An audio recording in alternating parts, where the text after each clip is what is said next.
a réussi à se qualifier jusqu'en huitième de finale.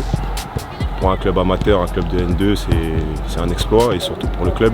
C'était une dinguerie, c'était un truc de fou. Je te mens pas, j'étais avec les collègues, on était grave heureux, grave content pour tout le monde et même pour le club, ça fait plaisir. On a vraiment senti un engouement autour de nous et c'est ce qui nous a donné la force de pouvoir réaliser cet exploit.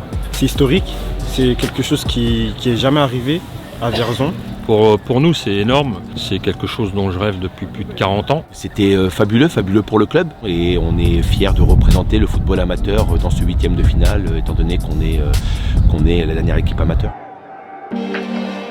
Vierzon, c'est un petit club qui vient de monter en N2 cette année. Le VFC, Vierzon Football Club, c'est une fusion entre l'Églantine Vierzon et Vierzon Foot 18. Ça valide déjà le fait qu'on a eu raison de faire cette fusion en 2015 à la demande de la municipalité. C'est un jeune club qui végétait dans les niveaux régionaux et qui aujourd'hui est en National 2.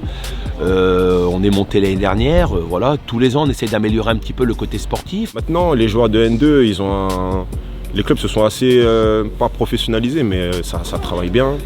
Voilà, on s'entraîne tous les jours, on s'entraîne le matin, dans de bonnes conditions. C'est pas professionnel, mais on va dire que ça se professionnalise de plus en plus. On essaye d'être aussi un club formateur. Il y a une équipe d'éducateurs qui travaille très bien au sein même du club. Tous nos éducateurs sont diplômés et je tiens à leur rendre hommage aussi parce que c'est aussi également une petite victoire aussi pour eux, quoi. Et c'est très bien, quoi. C'est un club familial, c'est un club, tout le monde se connaît et dans la ville c'est le plus grand club. Quand tu es Vierzonais, tu veux jouer à Vierzon.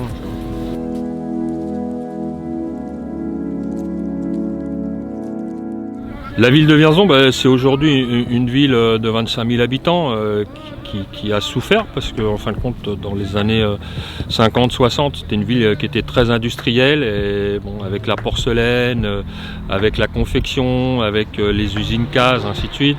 Tout ça, ce sont des secteurs qui ont rencontré de la difficulté. C'est dans la région centre, plus précisément dans le département du Cher. Et en vrai, c'est collé à Bourges, etc. Mais là, je pense grâce au parcours de Coupe de France, on s'est affiché sur la carte de France. C'est une ville qui est besogneuse, ville ouvrière, une ville qui se développe aussi, qui n'est pas loin de Paris, qui essaye un petit peu d'ouvrir son bassin géographique. Voilà. C'est une ville qui a une énorme solidarité entre les différents composants, ainsi de suite. Et c'est aussi pour ça qu'on a souhaité jouer ici à Vierzon, dans notre stade, même si on sait qu'on aurait pu vendre 3 fois ou 4 fois plus de places, parce qu'on veut redonner à tous les Vierzonais, à la ville, à tous nos partenaires locaux, ainsi de suite, ce qu'ils peuvent apporter au club depuis un certain nombre d'années. C'est pas un village, mais voilà, c'est une petite ville. C'est assez tranquille ici, les gens ils sont cool. Il fait bon y vivre, quoi. Je fais la promotion de Vierzon, quoi. Entre nous on se parlait mais on n'a jamais visé les huitièmes, tu vois. Là ça veut dire, sans te mentir, c'est du bonus, c'est du plaisir à prendre tous ensemble avec le groupe. Et j'espère qu'on pourra faire de même en championnat pour redresser la barre. Ça pompe pas mal d'énergie, j'en suis un petit peu conscient. Je pense que ça nous a coûté pas mal de points.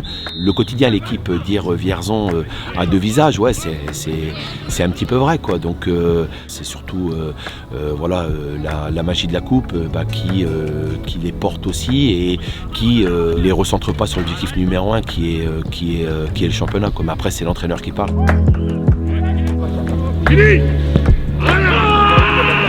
Je ne pensais pas on serait autant sollicité, ainsi de suite. Alors maintenant, il y a beaucoup de personnes qui nous disent « Ouais, mais réalisez, vous êtes en 8e ». C'est vrai que même encore aujourd'hui, on peine à réaliser qu'on est en 8e de finale. Il y a un engouement de ouf sur les réseaux sociaux. Et en vrai, tout le monde va faire l'effort de venir au stade et nous encourager jusqu'au bout. Nous, ce qu'on attend, c'est que ce soit premièrement une belle fête, c'est-à-dire qu'on puisse accueillir tout le monde dans les meilleures conditions, que ce soit le club de Grenoble, que ce soit les supporters des 2 équipes, nos partenaires, les partenaires de la fédération. Dans une carrière, on ne va pas avoir l'opportunité de jouer à 8e de finale tous les jours. Et ça va être beaucoup d'émotions. Et voilà, on va kiffer. Sur un match de coupe, tout peut se jouer. Franchement, nous, on y croit. Maintenant, on est arrivé jusqu'à là. On sait que ça va être très difficile contre une équipe de Ligue 2, Grenoble. Mais maintenant, nous, on veut pousser le rêve le plus loin possible. Sur un match, tout est possible et rien d'impossible. Alors là, on sait encore une fois de plus la difficulté qui nous attend. On joue quand même Grenoble, mais on défendra chèrement les couleurs vierzonaises, quoi. Que tous les Vierzonais se tiennent prêts. On sera tous unis. Voilà, et à cœur vaillant, rien n'est impossible.